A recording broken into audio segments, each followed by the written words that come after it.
Hello, folks, and thanks for listening. I've got a guest whose story is very interesting. Kyle Hepp has developed a software platform for gym owners, so definitely scratches two of my itches, fitness and software. Many of my most popular interviews have been with fitness personalities, especially women. I interviewed Lauren Maccabee, the creator of Shakti Yoga. I interviewed Gretchen Kittelberger, who's the founder of the International Functional Fitness Federation and a former podium level CrossFit Games athlete. And I recently interviewed Marissa and Heidi from West Kept Secret. So I'm really excited for this one. Kyle, thanks so much for joining me remotely today.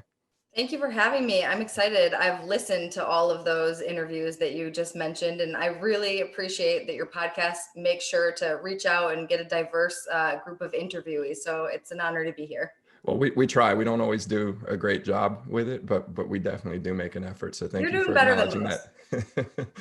that. Awesome. So your software platform is called Boxmagic. Can you tell the listeners what it is and what it does? Sure.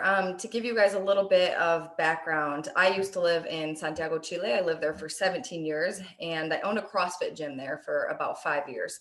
So when I opened up my CrossFit gym, I thought like, okay, I'll use Wodify or MindBody or any of these big internationally well-known softwares. And I quickly realized like, okay, these don't even connect to payments in Latin America. So, there you're missing out on half of the functionalities. You still have to like manually input everyone's payments in, which defeats the purpose of paying for an expensive software. They're not in Spanish. They just were missing a ton of the functionality that I would have needed, whether I was in Latin America or anywhere. And so I met a developer who was a member at my gym, and he was like, oh yeah, I could probably do something like a base platform like that, but add a few of the features that you think you'll need. So he started working on that. We started dating. We fell in love, ended up having a baby, and he developed the software out. We started trialing it in my gym in September of 2016. I was about 8 months pregnant, so I gave birth to my daughter in October of 2016. And it really started taking off. Like by December of that year, we had all of just the gym community in Santiago being like, what software are you using that's in Spanish and that works? Like they were so impressed by it. And so we started thinking like, Were okay, you were you thinking all along that you might want to commercialize it, or was it strictly just software that doesn't no, suck? so before running a gym, I was a wedding photographer, and I was to the point in my life where I was like, okay, I'm having a baby.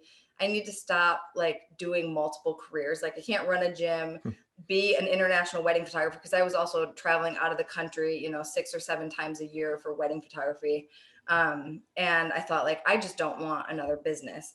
But Danny, who was my boyfriend at the time, my husband now, he has always worked in the startup world. And so he sort of saw the potential there. He's not like super commercially minded, but he started developing it like in a way that would be easy to scale from a technology standpoint.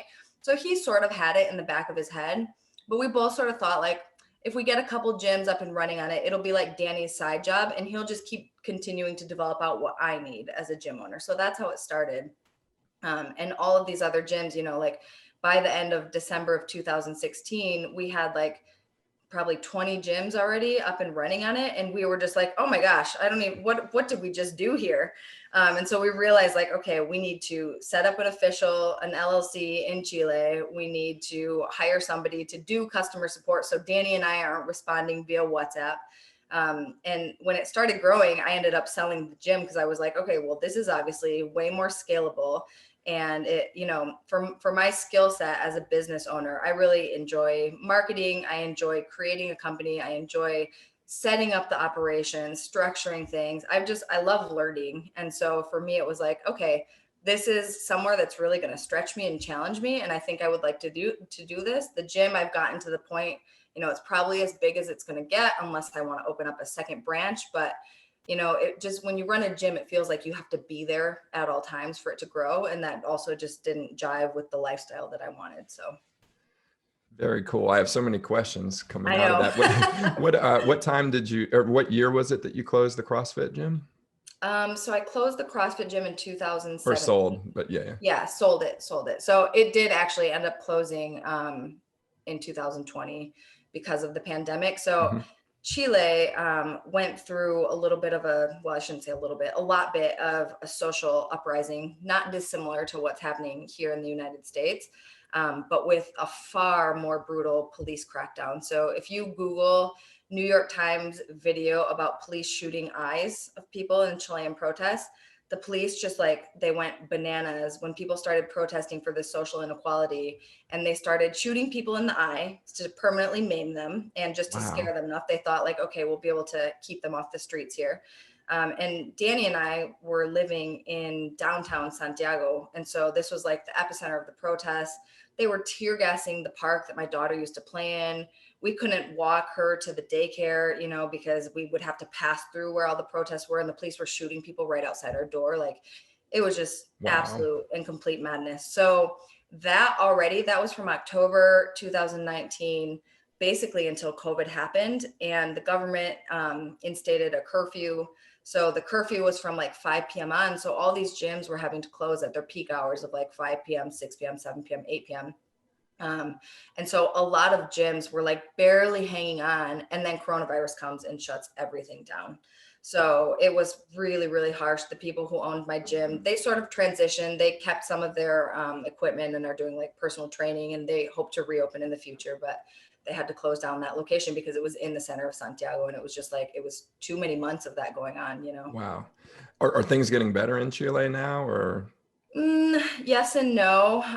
The government has made some very incremental change. You know, I think for activists, change is never quite as fast as you want it and hope for it to be, but they have made some changes. I think people would still be out on the street protesting as much if coronavirus didn't scare people that they were going to, you know, host a super spreader event.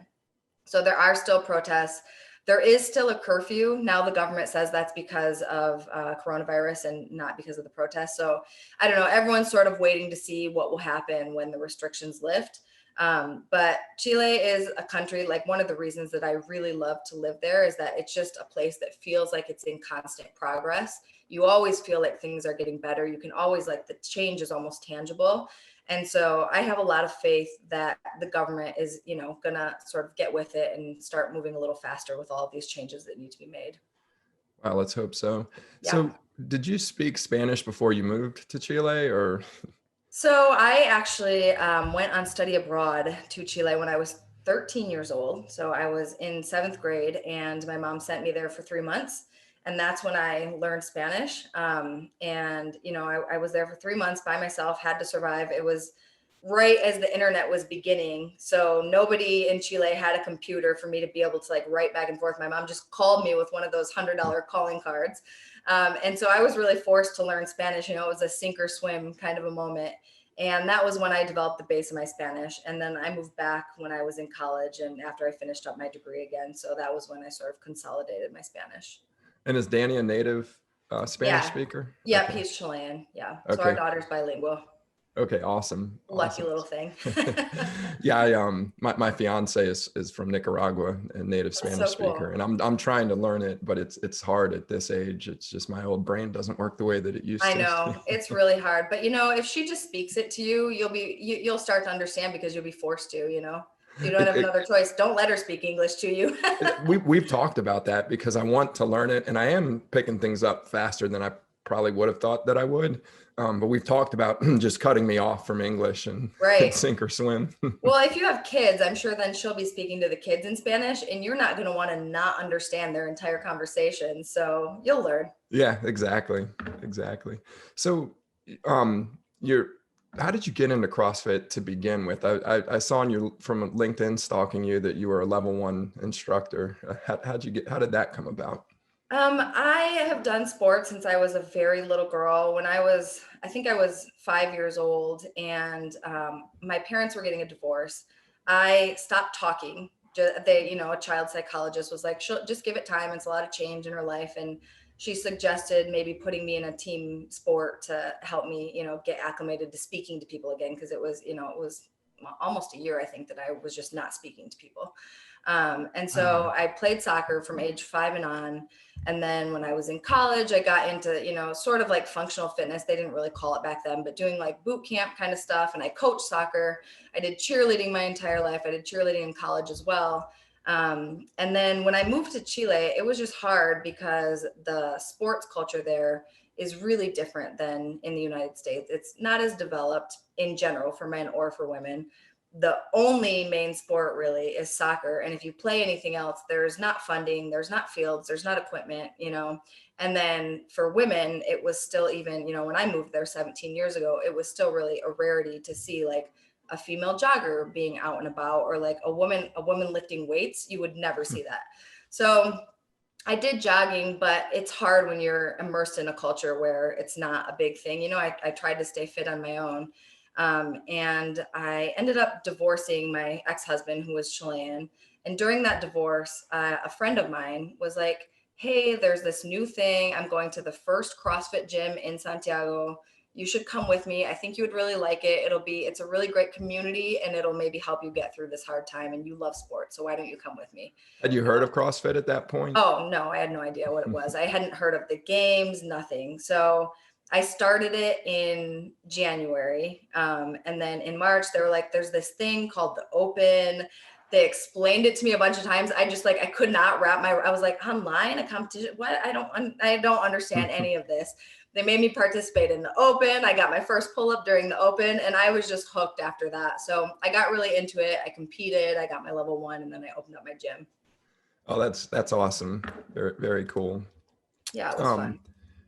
What made you decide to open your gym? So you're competing. Did you decide you wanted to open the gym and then you got your level 1, or you got the level 1 and then said, hey, I might as well open the gym? Or Yeah. So when I started competing in CrossFit, like I mentioned before, you know, sports for women just aren't as developed or as encouraged in Chile. Things have changed so much in the last decade, I would say. But when I first started getting into it, there were just very few women. You know, I would regularly go to a class and be the only woman in the class, and you would never see a woman-owned gym, a woman coach. Like, it was just so rare. And I started competing, and because I come from a sports background, and most women in Chile don't, it was pretty easy for me to start, you know, winning some of these competitions and becoming a fairly well-known athlete. Although by US standards, you know, I wouldn't have won anything here. I wouldn't have gone to the games or anything like that. But I met the number 1 CrossFit athlete in Chile, and she went to regionals a couple times. She was amazing. Her name's Marilyn Rojas. And we became really good friends, and we started talking like, you know, why are there no gyms that sort of not even cater to women, that just accept women, that have, you know, female coaches, that don't have what I call like Hulk smash branding, which is like just like green, like a logo designed in paint, neon green and black, just like, blah, you know, just the kind of branding that does not make a lady be like, oh, this is a place for me. And we would see, like, we would go to locker rooms, and like they wouldn't have a woman's locker room. We would just have to clear the guys out and go change in there. Or they would have like a closet that didn't have a door, and we're like holding up a towel trying to change back there. And so we just kind of thought like, why don't we open up a CrossFit gym? And we had this idea in the back of our mind. Mary always said, I just want to coach. She loves coaching. She loves programming. She's a great athlete. She didn't want to run the business. And I was like, I would love to run the business, but I don't have the money. So I was dating a guy in New York at the time. And this was actually on like the second date. And he was like, you know, if you love CrossFit so much, why don't you open up a CrossFit gym? You have all these ideas for, you know, a gym that's really accepting of women in Chile. Why don't you do that? And I'm like, well, I don't have $60,000 to get everything started. And he's like, I'll write you a check for that. You know, he was this multimillionaire finance guy, and he wrote me a check for it. He was good for it, and he invested in the business, and we started the gym together. So that was kind of how it all got started. Kind of an interesting story there, but it ended up being really a great experience. oh, that's great. I love that story. And it's funny because a lot of gyms, CrossFit gyms now cater to women. And in fact, the gym that I belong Right. to is owned by a couple, and there's more women working out pretty much any time that you go there. They may not all be in the same Right. class, but they've figured it out that when there's the female touch, it is just a much better experience for them, I think. Yeah, it's awesome. And you know, one of the other reasons why I wanted to open a gym is that I had convinced my mom to start doing CrossFit with me, and she didn't do sports her entire life. So she started doing CrossFit when she was 54 years old, I want to say.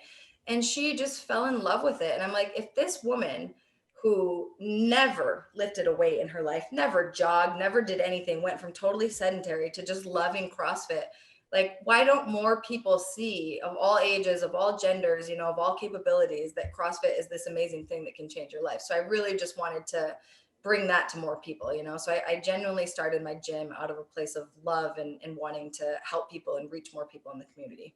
Yeah, it's interesting because I think most CrossFit gym owners that you meet have a similar desire to be inclusive. And the unfortunate comments in 2019, I think, unfortunately, gave people a different impression than what we see at the grassroots level. And I think that it's encouraging what the new ownership is doing so far, because it really doesn't reflect on the movement, the comments that were made.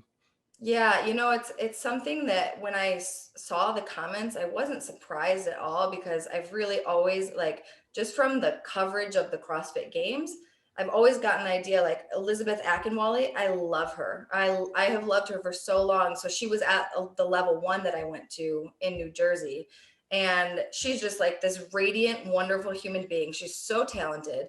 And so I would always specifically be watching for her, and they would show her like twice. And then she would be like consistently in the top 10, and all the other white women are just getting all of this coverage. And she's like barely a blip on the radar. And I didn't think of it from the perspective of racism, which is, showing my own privilege. It didn't even cross my mind. I just wanted to see my favorite athlete. But then when the comments came out, it was like, oh yeah, now that you're saying that, I understand that there's this whole behind the scenes machismo, racism, all of these things happening that are affecting the coverage of it. So I almost think that it was good that this came out in the open, and now they can start fixing it, which is sort of like what happened with Trump as well. I mean, I'm not saying Trump is good, but he brought a lot of things to the surface that a lot of people were feeling, and made all of us white people wake up a little bit and be like, oh yeah, this is still a problem. Yep, absolutely. Absolutely. So I want to talk a little bit about Boxmagic. I'm familiar. You mentioned Wodify and Mind Body. I saw one called Sugar Wad. Um, I know with Wodify, there's a back office side of the app, account management, billing, scheduling. You alluded to the payment processing being one of your biggest frustrations. And then the front office facing stuff, tracking results, signing up for class. Is your software comparable to these platforms, or did you completely rethink it, do you think? Yeah, so we were using Wodify at my gym at the time that we developed it. And one of the things that I really like about Wodify is that they have kind of the complete ecosystem, which is, you can run a competition, you can run your back office, you can also track your athlete's progress, etc. So they have all of these different components. So I wanted something that was, a total ecosystem in that way as well, which Boxmagic allows people to run competition, track progress, et cetera, et cetera. The back office component is our main sticking point for gyms. But our difference, I think, really is in Latin America. So in the US, when someone opens up a CrossFit gym, I would say that they're generally of, a higher level socioeconomic class, because it takes a lot of money to put into a CrossFit gym, and they have some business knowledge. They've either been an entrepreneur before, or they went to school for some kind of business or marketing, something like that along those lines. In Latin America, it's sort of the opposite. Like when I say that the sports culture isn't developed, I mean, not just on a level of like people doing sports and doing fitness, but also on a level of sports, the industry as a business. So there now is, but there wasn't a sports management degree, for example, that you could get. There wasn't, when I went to school, I took classes on like stadium management and equipment and team management, combined with nutrition and other things, but I got sort of the holistic picture of what you could go into working in sports. That doesn't exist. So people who love sports in Chile study to be a personal trainer, which is either a 1-year or a 2-year degree, depending on where you get it. And all they do is teach you about the human body and nutrition. They don't teach you about how to run a business as well. So for me, one of the things that I really wanted to do, I mean, first I just wanted a software for my business. But when I saw that other people wanted to use the software in Spanish, what I really thought was like, okay, a lot of these people desperately want to have a successful CrossFit gym, but they don't know how to do that. They don't have even the knowledge to go set up a WordPress site. So any gym who uses Boxmagic gets what we call like a sport page, which is basically like a Facebook fan page, but it's, a website link where their potential clients can go on and purchase a plan and see their schedules. It sort of gives them a ready-made website, and just a lot of different things like that, where I realized like people don't necessarily have the know-how to run a successful gym.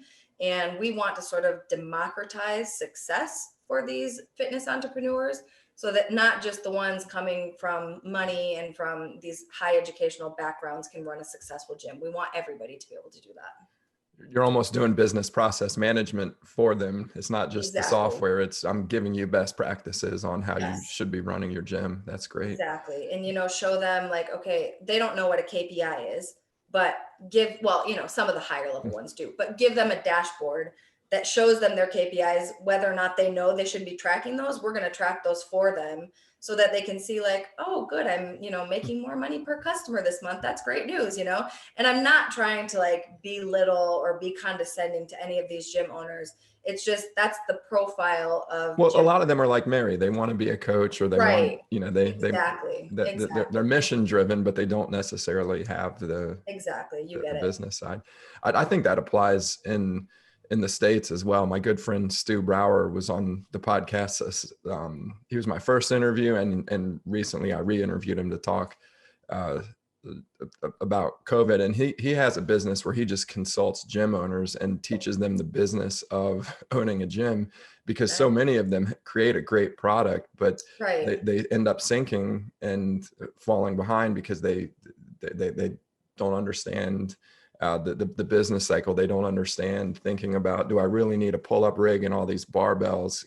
Right. How do I size my classes correctly so that I can actually make money with this gym? And he's built that business. Actually now is more lucrative for him than the original gym that That's he amazing. created. Yeah. That's amazing. Yeah, it is. You see this in a lot of businesses though, where people take their passion and want to go create a business out of it, because there is more than just the artistry of Right. whatever your craft is. There's the business and running the business. Not every Mary has a Kyle around that can. Right. Right. You have to sort of find the right partner if you don't have that skill set, or find the right software that will hopefully guide you along in it. Yeah. Yeah, so I gather you mentioned that Danny codes the software for you. Did you have any? And you mentioned you obviously have a visual background if you're doing wedding photography. Had you looked into building applications before, or ever done any WordPress programming or any kind of technical endeavors before this? WordPress programming, yes. When I had my photography website, I would always hire someone to build it out for me, but then I would figure out how to do the changes and things that I needed to do. And I know you can Google your way into anything. Now, how long you want to spend trying to figure something out and Googling it is up to you. Would you rather pay somebody $200 to move a button, or would you rather figure that out on your own? It depends on whether you're money rich or time rich. So I would consider myself like a fairly high tech person, in terms of adapting quickly to technology. And I like to read about UX, UI. I love graphic design, and sort of how that relates to UX, UI, and just to see like, okay, if we move this button here, if we change this color, what effect is that going to have on how people are using our app? And, we're tracking all of those statistics now because in 2021, 2022, we're really excited to roll out a couple products that are more end user focused. So that would be the gym goer rather than the gym owner. And we have tracking now within the app that will show us, exactly every time we move a button, how that affects where they're clicking and what they're doing. So I'm really excited to look into some of that. At this point now, I don't need to Google anything. I've got the best people on my team that'll all do that for me, thank God.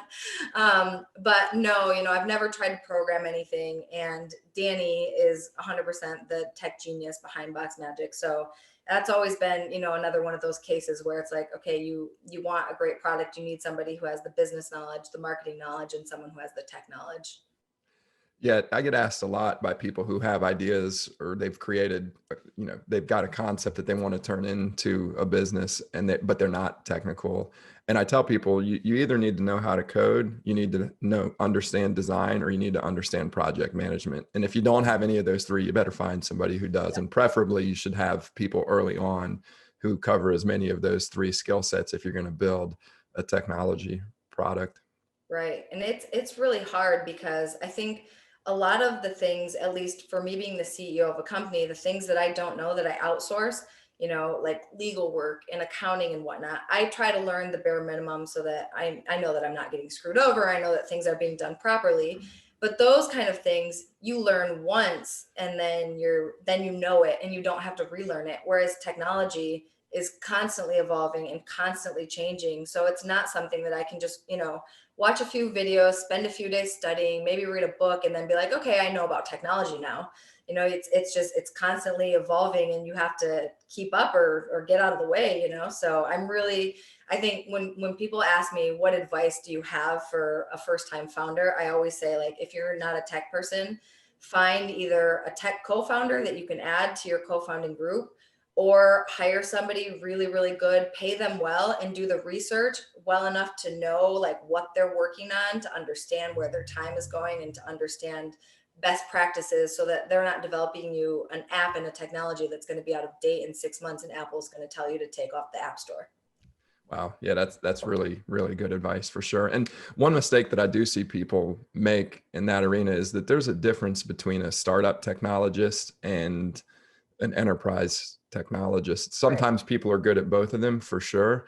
But I've seen technical co-founders that did great things at IBM or Accenture, and it's a different environment when you've got a 300 person team and a Yes. 8 and 9 figure budget, compared to how do I Right. just make this button look the right way. Right, exactly. And, that really applies to anything. We learned that the hard way. We wanted to hire somebody who would sort of set up our sales department. And the idea was that he would be like head of sales, build up a team, get all the sales processes organized, start managing the sales KPIs, all of those things. And he came from a bank where he had been very successful selling the bank's products, but he had a whole team. So it like ended up being him, writing me to be like, do this graphic design, and telling Danny, like, I need this blog post and I need this done. And he's like sending us to do all things. We're like, no, no, no, this is a startup. Like, you need to be a jack of all trades. You need to be able to do all these things and set up the roles where we'll then hire other people into those positions. But it didn't work out, and so we ended up actually hiring someone who didn't have sales experience, but is heavily involved in the CrossFit industry, in the fitness industry in Chile, understands the clients, and she has been fantastic. And we're now training her to be the head of sales, based on the things that she's already done. So I think you really have to, for all things startup, you have to find somebody who fits the startup culture, because not everybody is the right fit. Yeah, it's interesting. It's the bag carrier versus the sales manager, and you really need both, but it's not, Yeah. you don't necessarily need both at the same time, but it does, as you grow. Up front, you really want somebody who will carry a bag and just get deals closed for you, but then it starts to transition. Right. I read a great book called The Sales Acceleration Formula. It was written by the guy that started the sales team at HubSpot, and he never had done sales before. He was at MIT, I believe, when they started HubSpot, and he said, I want in on this. And he was an engineer, and they were like, well, we've got the engineering covered, but we really need somebody who can build a sales team for us. Wow. And being an engineer, he just started tackling the problem like an engineer would. And he just walks you through in the book how he went about building the team. And his conclusion was that your initial sales leader should be an entrepreneur who, for whatever reason, might not have succeeded, but they got far into the process because they're able to really figure out everything that needs and how to kind of make these deals happen. But then how do I put a team together? And I think that's another one. I think that and the technical component are the two biggest hurdles that I think most founders end up running into. It took us a while to figure out the sales one, because we didn't have anyone with sales experience in our founding team. But once we got the right person in the job, it was like, this is amazing. Why didn't we do this before? And she's actually a friend of mine. She was a coach at my gym. Okay. And I posted on Instagram saying, like, we're looking for someone for sales for Boxmagic. If you know anyone who's interested, talk to me. And she reached out and was like, oh, I can totally do that. And I was like, why didn't I think of this girl before? She's amazing. She has her own business doing CrossFit Kids. So like you mentioned, she has that entrepreneurial background. She knows how to speak to coaches. And she has been so wonderful also at like being really organized, helping us set up really solid sales processes that can be replicated, And so she's been great. I can't say enough good things about how wonderful it is to have a good salesperson on your team. You will never regret it. I was talking to a mentor of mine when we were just starting to scale level. We'd gotten about 4 million in annual sales. And we realized like, this isn't going to scale to the size that we want to go with just my co-founder and I network essentially. And I'd been just interviewing or putting out feelers to people around town. And I reached out to my mentor and I said, hey, can you connect me with XYZ person? Because I don't know them. And it wasn't a good fit for them at the time. He did ask them, hey, would you want to go work at Level? And he said, no, I can't right now. It's just not a good time.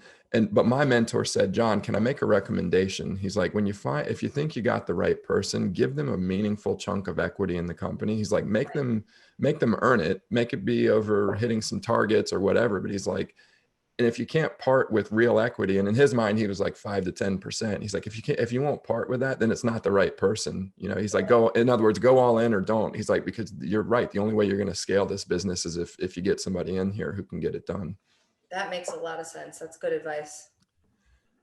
Yeah. It's, it's always good. I'd sometimes forget to consult mentors and to actually ask them for advice, but every time I do, it always amazes me. Like, having a good mentor is very, very, very. For sure. So I met you, I think it was fairly late in 2019. Is that right? Yeah. Actually, was it early 2020? I can't quite remember, but yeah. It would have been right on either side. So right before the pandemic and everything came crashing down. yeah. So talk to me about what your progress was at that point and where you thought 2020 was going to take you. All right, hold on. I'm trying to find this. We don't have curtains in the new house yet, so I'm trying to find this. I see the light there. Let me move to another room real quick before I answer that question. Awesome. I'm just going to go into the dining room here. This house gets great light, but it's not helpful when we don't have curtains and we're trying to work. Okay. I've been playing video games lately, and I have it set up in a sunroom, which has great light and there's all kinds of plants in it, but at certain times of day, I just can't see anything. Yeah, which is probably good. It gets me off the video game. All right. Can you see me okay here? Am I too? Yeah, I can. No, you look good. Okay. So when we met, Boxmagic had around 300 clients.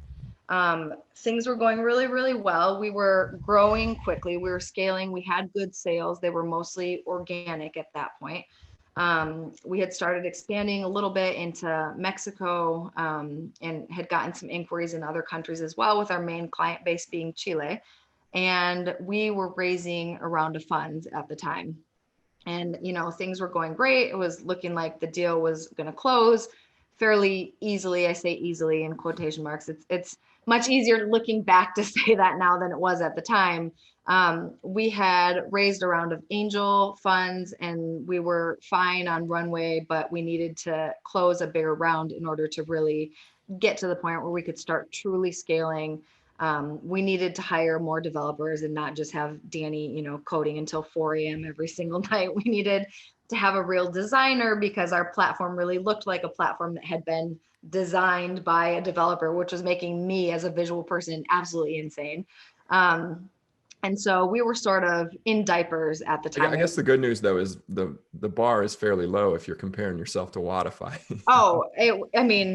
Wodify actually looks beautiful compared to like the couple other software similar to that have popped up in Latin America. So you know what level we're talking about here. So it's both good and bad that people in Latin America are a little bit less into tech things and are only just now starting to use these tech platforms, because we have 300 people using a software that people in the United States would have just been like, oh my God.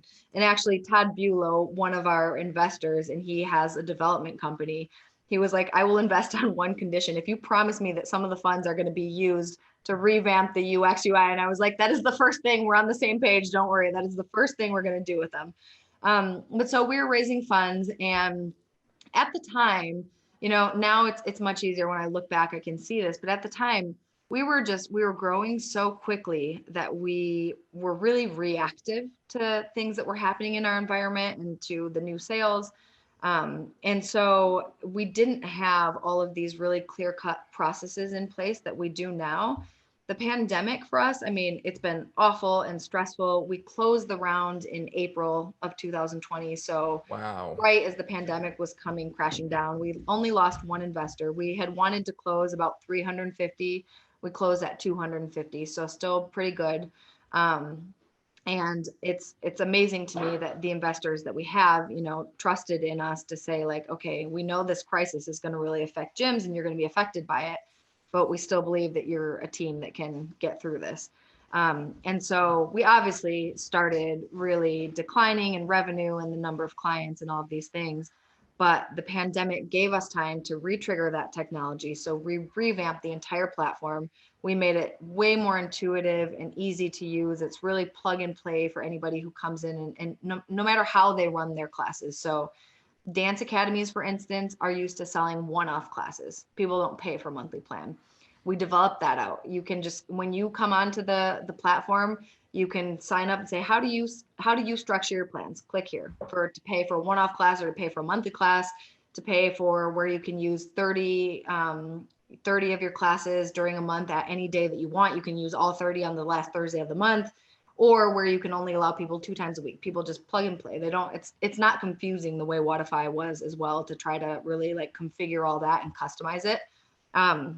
So we just made it so much easier, because the other thing that we realized during the pandemic is that all of these gyms who previously had resisted using a software, who were very non-technological, who were paper and pencil people, like not even Excel on a computer, paper and pencil, were now being forced to use a software. And so if before that, if we had thought we needed to make things intuitive, after the pandemic, we realized like things needed to be just dummy proof, completely dummy proof for all of these people who like don't even have a computer. They're using their cell phone to do everything, So we revamped the entire technology. We really doubled down on our core, which was sort of counterintuitive. And it was hard, because as things started to go south, we did start getting some pressure from investors saying like, well, let's just throw $50,000 into revamping Boxmagic into a platform for personal trainers, because that's going to be a bigger thing during the pandemic. Let's pivot to healthcare. Like they had all these ideas. They were trying to be helpful, but in the end, I'm so glad that we really just listened to our own instinct and our own data and said, listen, that's not what we need to be doing. We need to focus on our core, and we need to extend our runway to make it through this, because if we can survive this, gyms are going to be coming back in spades. So we really doubled down. And one of the biggest things that I think is really awesome is that we've managed to, I want to say triple, maybe even quadruple our ARPU, our average revenue per user. Love that term, by the way. I tell people that term all the time, because I spent a lot of time in the telecom industry and they think very heavily about ARPU. It's very important, and it's fun to say. It is.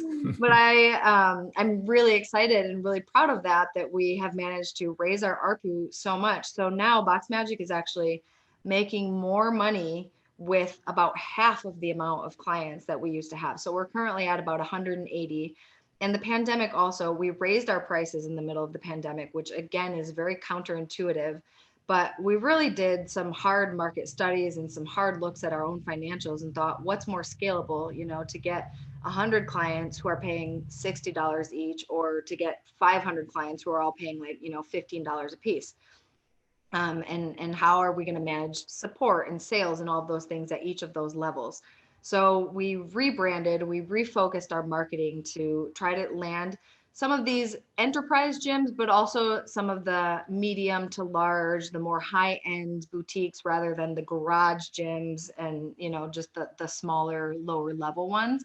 So we've lost a lot of those smaller clients, which, it still breaks my heart to this day, and if some of them have come back and said like, can I still pay the old minimum of $23? Like, I've got the heart of a grandma, and we always say yes. I don't want, and we tell them like, as you grow, we'll transition you over to the new plan. So it's not going to be forever, but some of them have just gone out of business. And so we've really doubled our focus down on trying to land these more financially stable gyms, university gyms, who are always going to be open and always going to receive funding, because, they're not paid plans. They're receiving government funding when they're public universities.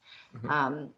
Larger enterprise gyms who have millions of dollars in backing and are not going to go out of business because their investors are not going to let them.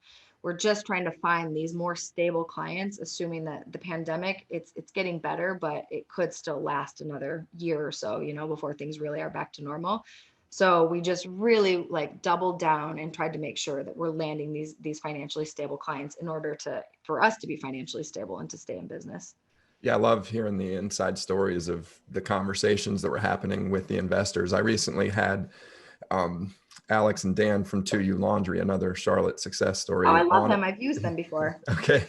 Yeah. So they were another repeat guest where I wanted to talk about what COVID did to their business. Because if you think about it, on the one hand, people aren't people are home, so they're not getting dressed up nearly as much for Right. work. They're working remotely, or they're not working at all. Right. And they have way more time.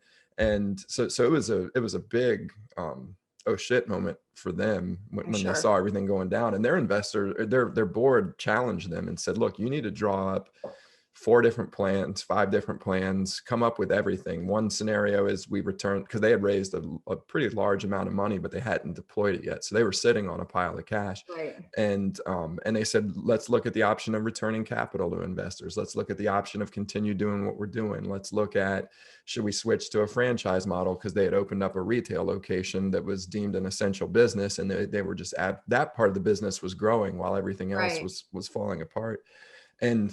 And Alex said, he said, you know, we wanted to continue. We had just opened Raleigh and Atlanta, and you know, we the numbers had been going up. They disappeared overnight with lockdowns, but the numbers were going up. And he said, my instinct was to do that, but I listened. He's like, I decided if I don't do what the board says and they're right, what does that look like? If I do what they're suggesting and it's right, then it worked well. And he ended up making the calculation to consider shifting gears. It wasn't a 180, but it was much more of, let's start franchising these stores. And now in reality, it was a gut check that they were forced to have, but they're probably they feel like they're in a much better place now that they had that gut check. It's always fascinating to me to hear these stories. In your case, you had investors who were saying, maybe, I think they're doing kind of the same thing. They're saying, hey, consider all these different options. Right. And you knew in your heart that this is what I need to do.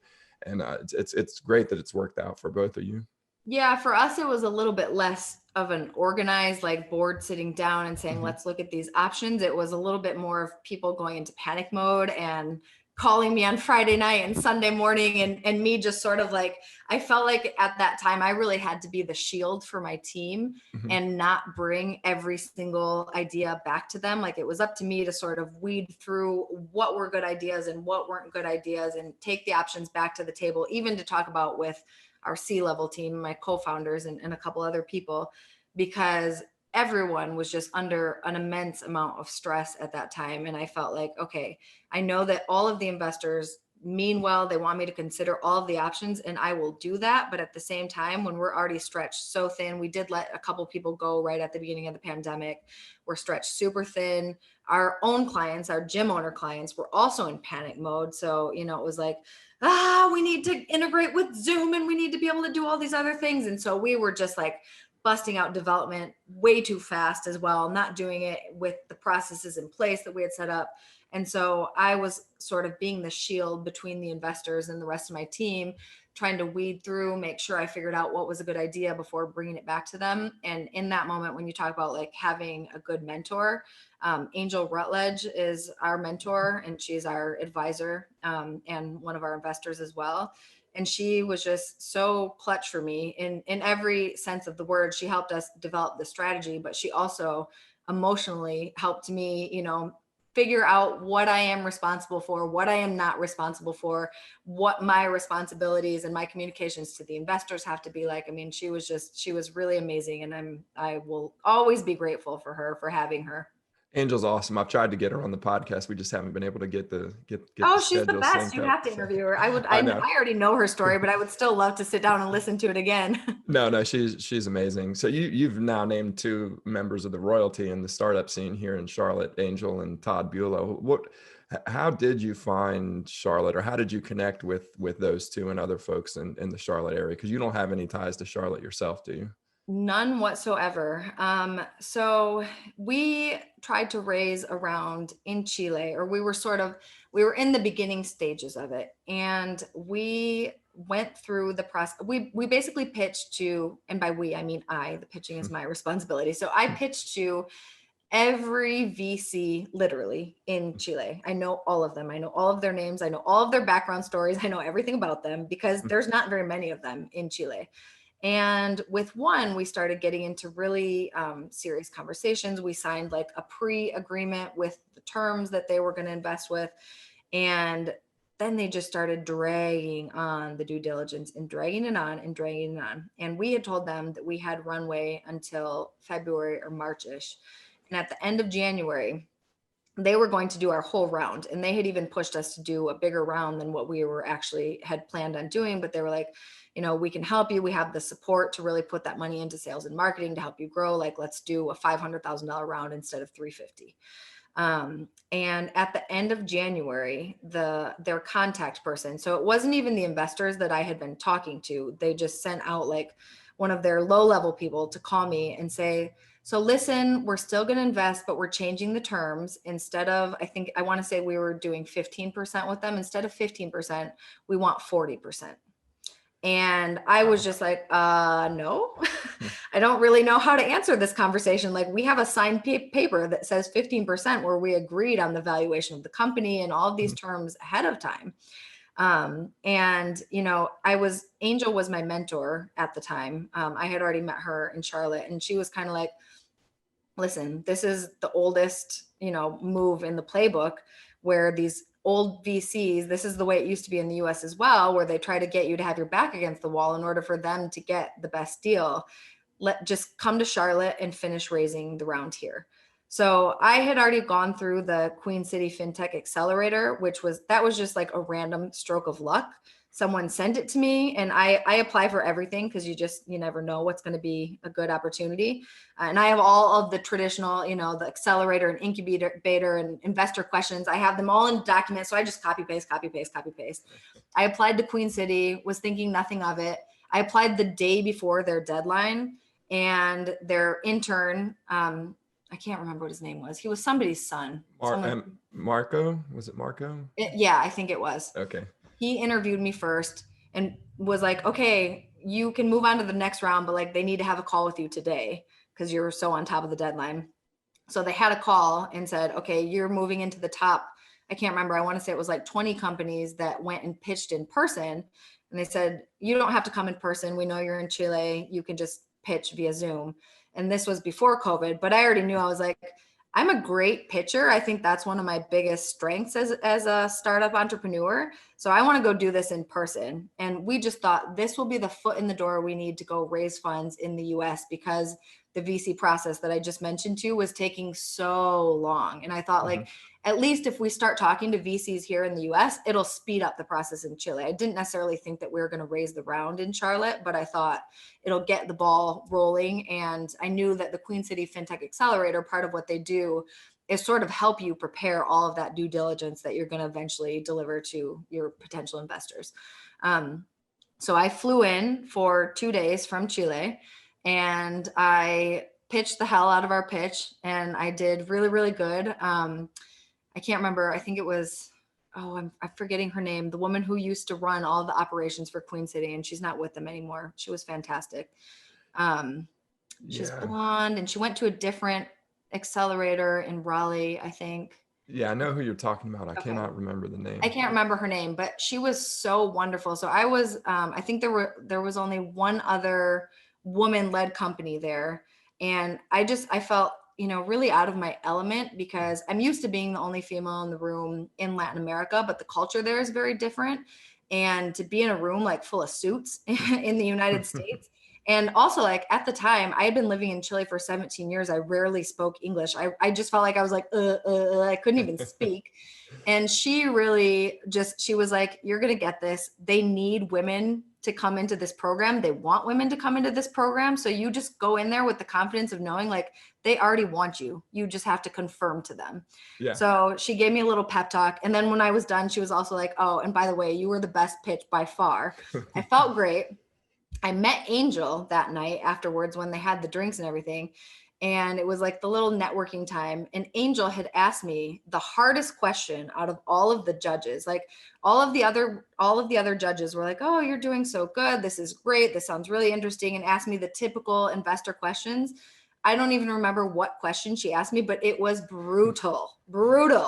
But I was like, oh, she's smart. Like she Yeah. gets it. She's really, really brilliant. And so I just honed in on her in the networking part afterwards. She was also one of the only women in the room. And so I found her and I was like, okay, I don't know you, but I want you to mentor me. I love you. I need you in my life, please. We had a really great conversation and I just felt so drawn to her from the very beginning. And so we ended up getting into Queen City. She was one of my mentors. Timothy Manin was also one of my other mentors. Do you know him? I He's do also not. Okay. okay. He's more in like the mergers and acquisitions side Okay. of things in Charlotte, but he's also big in the startup industry in Charlotte. But he ended up investing as well. So him and Angel were the two sort of primary investors that we had. And then they introduced us to Todd, to Frank. Frank brought on Jason and Joe, who actually owns a CrossFit gym in Charlotte as well. So we have a gym owner, which is really nice to have someone who like fully understands the industry. So they sort of brought on all of these other people. And so, like I said, when we were trying to close that round and the VC was like, nope, we're not doing it.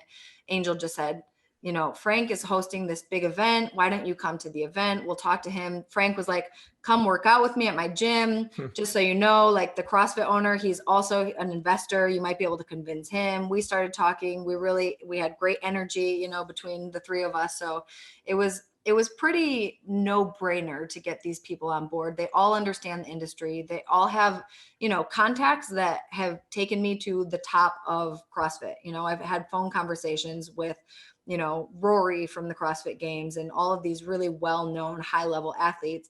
We're not quite at the stage yet where we're ready to do a partnership or have an investor from a major CrossFit athlete, but we're getting to that stage. And when we are there, these investors that we have the contacts to just go, you know, hit the ground running. So That's awesome. I love that whole story because it shows the non-linearity of the journey, right? Like yeah, you yes, apply to Queen City FinTech, probably not even realizing it's in right, Charlotte, you know, right, because exactly. there's two Queen Cities. There's also Cincinnati, but you know, and then you go there and you meet Angel and then you meet Todd and you meet all these other investors. And that's what how ecosystems are supposed to work. You don't know where you know, what steps are going to get you where you're going, but you know that you have to take those steps. And I applaud you for applying for everything. It can be overwhelming, but you just never know which one of those is going to turn into something. And on the flip side, you think about a guy like Dan Roselli starting Queen City FinTech. He doesn't know that they're going to end up brokering an introduction to some investors who invest in this Chilean startup. It's just, Right. you'd call it serendipity, except that I think people who play this game understand that it's a very nonlinear thing, and you have For to sure. put in the work to create the opportunities, because you never know where, and then you have to keep your head on a swivel and be open-minded to Yep. new opportunities, for sure. Yeah, and when I applied to Queen City and went and pitched, they ask you, do you have someone from your team who is willing to move to Charlotte? And I obviously didn't mention that we have a kid.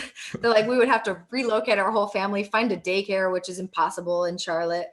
And so we were, you know, staying out in that little motel room that they give you, you know, and we were there for about a month before we were like, okay, we can't live in a room anymore.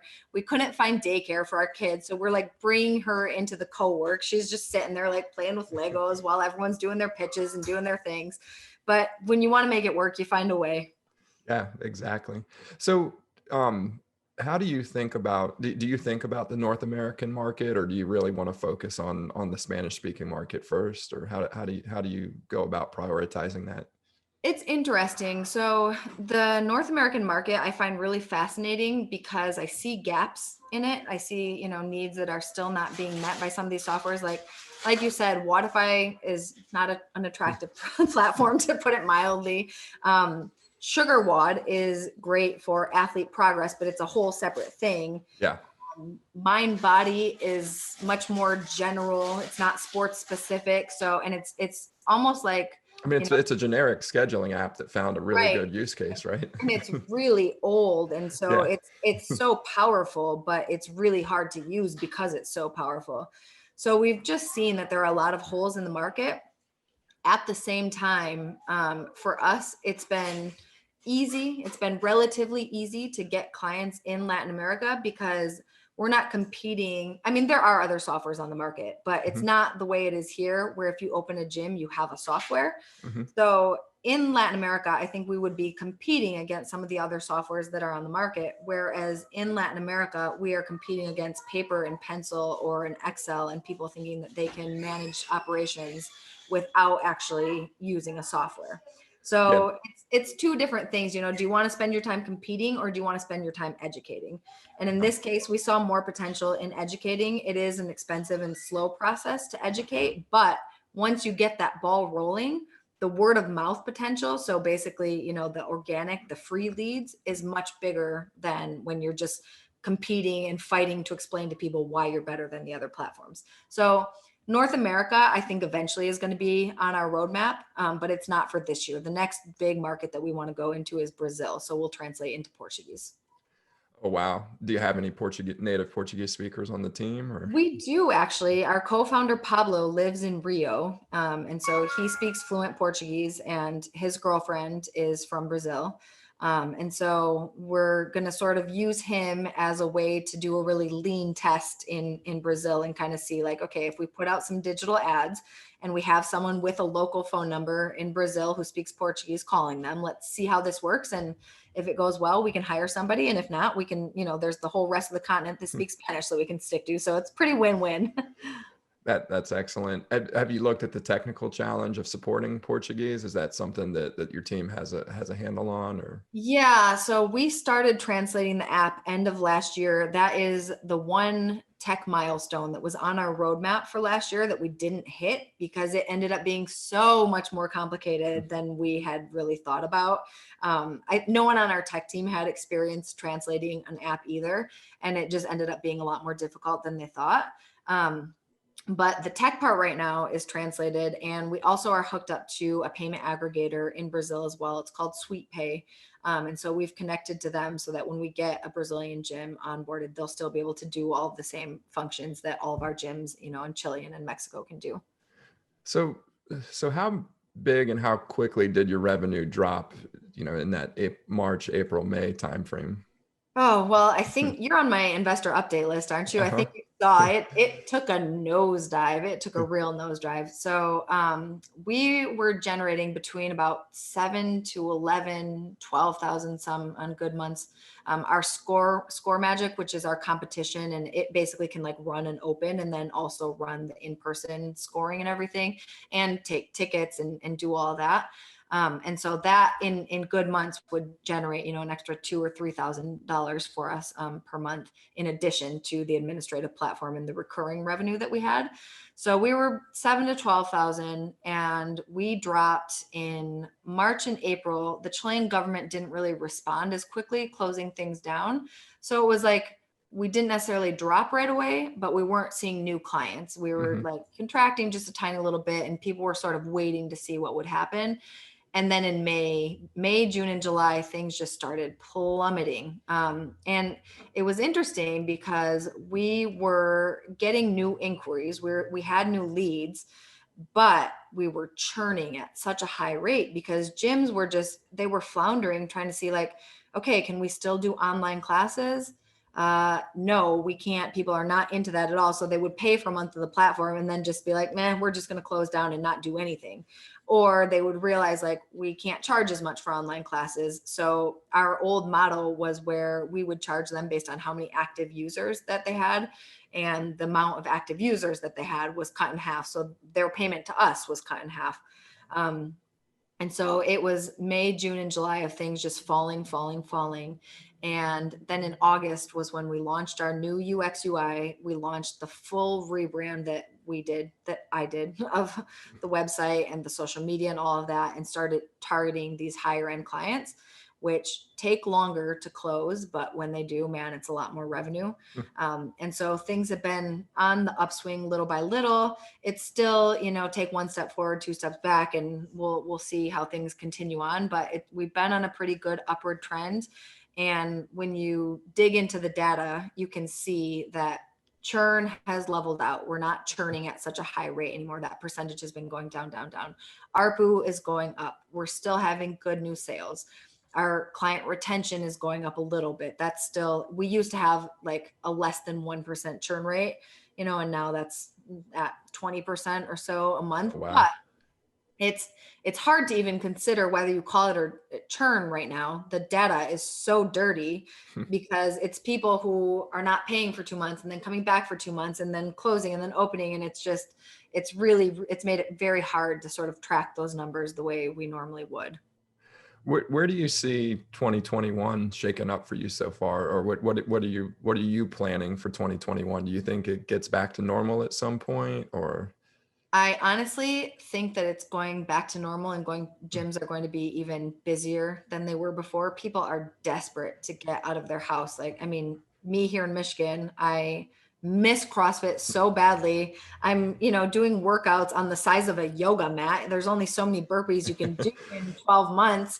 And so I think people are just really, really anxious to get back into gyms.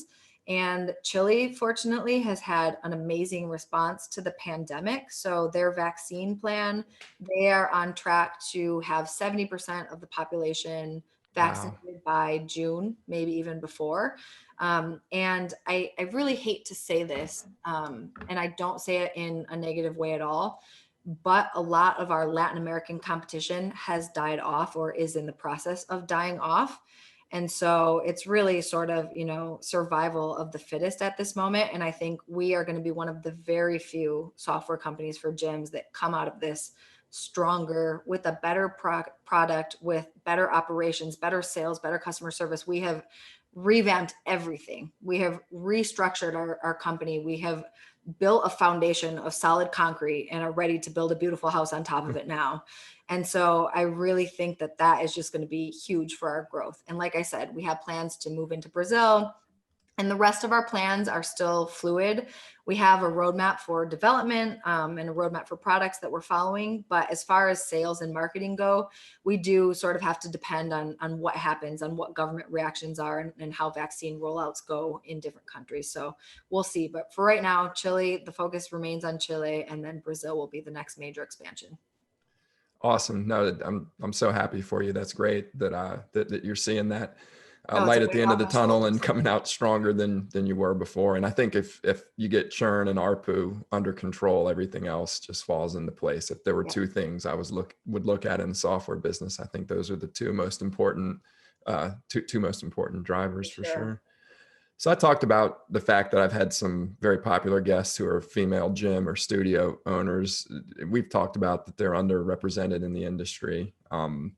I think women are even more underrepresented in software and technology companies. So did you feel like you had some challenges being a female gym owner, female trainer, that sort of thing? Are there challenges you faced given all of these dynamics specific to being a female? Yeah, for sure. I mean, I don't want to come across as like having a chip on my shoulder, but at the same time, there are very realistic barriers that are in front of women and people of color. And in Chile, more than racism, Chile is a very homogenous country. So the majority of Chileans are European, white, mixed with a little bit of indigenous blood in them as well. And there is still racism against indigenous people, but there's just not a large population of color. So in Chile, you're dealing with more classism and machismo more than here in the US. And then in the US, there's more racism and sexism as well. So it's interesting the time that we find ourselves in right now, where people are suddenly waking up to these things and trying to correct the structural barriers that have been in place for women and minorities. And like I said, I mean, we are only tangentially fintech, and we basically got into Queen City because I'm a woman. And I have absolutely no problem saying that. And I don't feel any shame in saying that, because I've also had a lot of doors closed in my face because I'm a woman. So I think that when there are, accelerators like Queen City who are looking to do the right thing and bring more women in and give them those opportunities, no one who takes one of those opportunities needs to feel any kind of shame or that they're not good enough because they got in based off of their sex. I also have a great company, but I know that they wanted to bring more ladies into the program. But it's still interesting to me, when I went and did the pitch for Queen City, And like I mentioned, I was one of 2 women that pitched, and the other one was a husband and wife team. Mhm. And I got my hair done. I did my makeup. I painted my fingernails. I picked out a really nice outfit. Like I was very, very, and I picked out a jumpsuit. I didn't want to wear a skirt or anything that looked too fun. I put in a lot of time analyzing the kind of makeup that I was wearing, and I put a lot of effort into these things. And one of the other guys who actually did get into the company, he pitched to this accelerator wearing a t-shirt that literally had a hole in it, and he had Wow. toilet paper sticking out of the back of his pants when he pitched. And it was fun. Like, he doesn't care, he doesn't give a shit, but it's just funny because I think like I could never do that because people don't take women seriously if they don't dress nice. So like, would I love to show up to things not have to put any makeup on or do my hair? Like I should just shave my head so I don't even have to worry about that, the way that Mark Zuckerberg only wears white t-shirts Mhm. because he doesn't want to have to worry about making that decision of clothing on a day-to-day basis so he can focus on other things. But women don't have that luxury. You know, we are judged on how we look. And I'm not saying men aren't judged on how they look sometimes, but there Well, are for men, still. it almost becomes a badge of honor. Nassim Nicholas Taleb, NNT, talked about it in a collection of essays that I read. I can't remember what it's called now, but he talked about it, how it's a badge of honor. The men with real money wear a t-shirt and jeans and can make a show of it, which is just a very different dynamic than women have today. That is exactly what the guy who was wearing the holy t-shirt said. When I mentioned him, I was like, look, I'm all dolled up and look at you. And he was like, oh yeah, I do this on purpose. I don't want to look like I'm caring too much. And I was like, are you kidding me? Like, good for you. But, but so there, But I love your story. And again, I think you have the exact right mindset. I recently had Bobby Robinson on my podcast. He's a African-American entrepreneur here in town. We acquired his business. But he talked about on the podcast how when he first started, he had a law firm and then he created software for the law firm, and we bought the software from him. But he talked about how he's like, I realized I could go out on my own because all of these big corporates have requirements to buy from from minority owned businesses. And he said, I don't have a problem doing that. He said, right. he said a year later, he was able to sell to anybody. But he said in the very beginning, he would only sell to people who were buying from him because Right. of his minority status. He's like, but I knew that I was creating a great law firm. So Exactly. I take advantage of what's out there. Yeah, if you don't, I mean, you'd be silly not to. You know, Mhm. white men have been taking advantage of what's offered to them for centuries. So women and minorities should not feel bad for taking those same advantages now that they're being offered to them, you know? Yeah. And so I think it's interesting because it is a good time to take advantage of these opportunities now that companies are realizing more and more about that. And it's not to say that like now the problems are solved. To me, one of the things that's really frustrating to look at is like, all of these different female investing companies, now the VCs that want to invest in only minorities and women, they tend to manage funds that are a lot smaller than the ones that invest in majority white owned businesses. And so it's like, okay, on one hand, we were forced to create our own separate table, but like, I don't want my own separate table. I want a seat at the table with the money, you know? And so it's still, there's a long ways to go, but things are getting a lot better, you know? So it's interesting. And I think that has to go both ways as well. Like not only are people looking to invest in women and I'm taking those opportunities, but I am also looking for female investors and for person of color to invest in our company because I want people who are aligned with our business and understand when I say like, for our hiring process, we are always going to hire a woman, or we are always going to interview at least 2 women for every position, whether it's for development or not. That's a rule. I force my people to look for women to interview as well. There aren't really people of color in Chile, but if we were in the US, I would also force them to look for people of color because I know that there are qualified candidates out there. They just they're not as visible as the candidates that you would normally hire. So I want to Absolutely. make sure that we're all on board. No, that's great advice for sure. And not just because of social justice reasons. It actually, you will get, if you have a more diverse set of employees, you're going to do better. It's proven. It's Yep. just a fact that the diversity works. So when I well, pitched at the final presentation of Queen City, where I ended up closing with Angel and Tim Munn, where they said to me like, yes, we would like to invest in you. the final lines of my pitch were, and if you're looking for a woman, women are specifically better investments. We really are. We give more return to your dollar. If you're looking to invest in a woman-led company, here I am. That's awesome. So, what would you say to women listening about the process of building your own software and fitness company? Are there resources that you would like to share for women that you found? Obviously, the Queen City FinTech and then getting Angel as a mentor, but are there more systematized resources or groups out there that you've found helpful? I don't know that the resources are all necessarily aggregated in one place, but when you start, I would always recommend whatever you do, whether it's pitching or being a CEO and, you know, leading a company, to specifically Google and find books that are targeted to women, because the fact of the matter is that people don't respond to women the same way that they do to men, but there are tricks and tips that you can do to get them to respond to you in the same way. So for instance, when you pitch, there's a Harvard educated woman who did her master or her final, I can't remember, her final presentation for her doctorate or a master's on this whole subject. I can't remember what it was, but she studied specifically why everyone knows that women get less funding from VCs. Why is there such a gap in the funding that women get?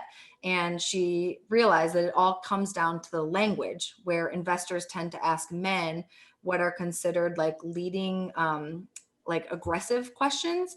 So they would be growth questions where they would say I've to you, heard like, about this for sure. right, Yeah. right. And you asked me a growth question, like what are your plans for 2021? How are you going to grow your company? Whereas the investors tend to ask women these defensive kind of like shrinkage questions where they're like, how are you going to prevent a competitor from coming in and taking up all your market share? And so you just really have to be a politician and spin the question to make it be a growth answer. Well, at this point, we're so firmly established in the market that any competitor trying to come in would have a really hard time even getting a toehold on the market. And here's how we're continuing to grow that toehold, you know, rather than actually. So a lot of times you don't even answer their actual question, but you get more money if you do it that way. So. Oh, that's great for sure. I hear a lot from women who don't want to get into CrossFit or weightlifting because they don't want to get bulky. Is this a conversation you had a lot when you were a gym owner? Or Oh my God, yes, all the time. And I'm like, do you even understand how much work it would take to get bulky? You have no idea. But I actually was interested. So I can't remember which one of the podcasts of yours that I was listening to, but it was with a woman who had been a personal trainer and opened up a gym. And she was saying, like, look for a personal trainer who has the body type that you would like to have. And I thought, like, that's crazy. I would never think about that. I've never I do that with doctors too. You should have a doctor that looks the way you want to look. Right. Like that was so crazy to me. I'm like, what about doing like the kind of exercise that you enjoy doing, the kind that's fun? Like Yeah, that's true. And so that's sort of what I always tried to make the focus of the gym. Like you're not going to get bulky and big unless you want to get bulky and big. And if you do, that's also fine too. Like, let's take a minute to even like, let's deconstruct why you're even asking that question. Yeah. Who has told you that being bulky and big is bad? Yeah. You know, like, why is that bad? Or why is being fat or bad? Like, let's think, what is wrong about being fat? Who told you that? You know, and when you start to deconstruct those answers in your head, you're like, oh, these are all, you know, imaginary standards basically that the patriarchy has imposed upon society. And so when you start breaking it down like that, of course, I'm not like having these deep conversations with every potential client walking in my gym. But, you know, we would start off the conversation a little bit with being like, well, okay, is being bulky really that terrible? You know, like if you want to get bulky, come in and do it. And if you don't, that's fine. It's up to you. Yeah. Yeah, exactly. Well, Kyle, this has been great. Before we go, I always like to ask my fitness related guests, what was the last workout you did? Yeah. So since you sent me that question ahead of time, I did a workout this morning, but I'm not even joking. I actually did. I am currently doing the Fierce program by Chantel Duncan. I was doing CrossFit out of my house in the beginning of lockdown, but because it's so cold here in Michigan, like the bars hurt your hands to touch when it's 0 degrees outside. And so I started just working out inside my house, and the Fierce program sort of combines like CrossFit HIIT style workouts with some strength training with, I don't even know how you pronounce it. Muay Thai. I don't even know how Muay Thai. I think, yeah, Muay Thai, the boxing, the kickboxing. Yeah, the boxing. And she combines it with like weights where you're like punching the weights, which is really fun. And like, I like to work out like aggressively and angrily. So that was really enjoyable for me. So I've been doing that program and I really like it, but I am dying to get back to CrossFit as soon as lockdown lifts and I can go back to the gym. So I live in very far south in North Carolina, literally a mile from the border, and South Carolina opened up sooner than North Carolina, and the I had not been in a gym. I'm lucky enough to have a really good home gym, and the climate here is such that I can work out outside Yeah. very often. You don't even know how lucky you are. Oh, I know it was amazing, and but I drove by this gym in South Carolina, and I was like, you know what, I'm gonna go in and just check it out, and I forgot how much I miss not just CrossFit, but just working out with a group and Yes. that whole dynamic. I didn't realize how much I missed it. We just moved to downtown Grand Rapids, and one of the best CrossFit gyms in the entire world is here. It's called Eighth Day CrossFit. And I'm not kidding you. For my wedding photography job, I've visited 40 countries in this world and CrossFitted in almost every single one of them. And this gym in my hometown, one bike ride away from me, is the best gym I have ever seen. It's massive, and I have never seen a CrossFit gym that well equipped. And so I am super excited. Their founder, I can't remember what his name is, but he actually won one of the masters, male masters, years. And so the gym is just like, he was like, oh yeah, I started up because I needed a place to train and I wanted all the best stuff. And so I'm like so pumped to be able to start going to that gym once I feel comfortable being back in the gym, obviously, but hopefully we'll be able to get vaccinated and that'll be sooner rather than later. Yes, I hope so. Well, look, Kyle, again, I really enjoyed our conversation. I love the Charlotte connection. I really want to highlight that when we promote this. But I look forward to having you on again at some point, especially after you've executed on Brazil. I'd love to hear how that experiment I'll goes. be back when we're at like 20 million a year in revenue. Awesome. Thanks so much. Have a good day. Thank you. Bye, John. All right, cheers.